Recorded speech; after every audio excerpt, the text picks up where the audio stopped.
যুক্তরাষ্ট্রের new jersey New York শহরে অবস্থিত ডিলানি হল আইস ডিটেনশন সেন্টারের বাইরে অভিবাসন ও শুল্ক প্রয়োগকারী সংস্থা আইসকে ঘিরে পাল্টাপাল্টি বিক্ষোভ অনুষ্ঠিত হয়েছে। শনিবার শতাধিক আইস সমর্থক সেখানে জড়ো হয়ে ফেডারেল এজেন্টদের প্রতি সমর্থন জানায়। একই সময়ে কয়েকশো আইস বিরোধী বিক্ষোভকারীও অবস্থান নেন। পুলিশ উভয় পক্ষকে আলাদা ব্যারিকেডের পেছনে রাখলেও দিনভর স্লোগান ও উত্তেজনা চলতে থাকে। আইস সমর্থকরা উই লাভ আইস এবং ইউএসএ স্লোগান দেন। অন্যদিকে বিক্ষোভকারীরা অভিবাসন বিরোধী অভিযানের সমালোচনা করে বিভিন্ন স্লোগান দেন।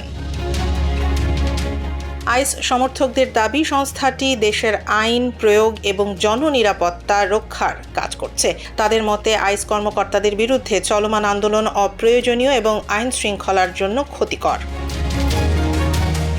অন্যদিকে আইস বিরোধী আন্দোলনকারীরা অভিযোগ করেছেন আটক অভিবাসীদের সঙ্গে অমানবিক আচরণ করা হচ্ছে, যদিও যুক্তরাষ্ট্রের স্বরাষ্ট্র নিরাপত্তা বিভাগ এসব অভিযোগ অস্বীকার করেছে। এর আগে কয়েকদিন ধরে ডিলানি হলের বাইরে সংঘর্ষ, গ্রেফতার এবং পুলিশি হস্তক্ষেপের ঘটনা ঘটেছিল। পরিস্থিতি নিয়ন্ত্রণে আনতে আইনশৃঙ্খলা বাহিনী টিয়ার গ্যাস ও পেপার স্প্রে ব্যবহার করেছিল বলেও জানা যায়।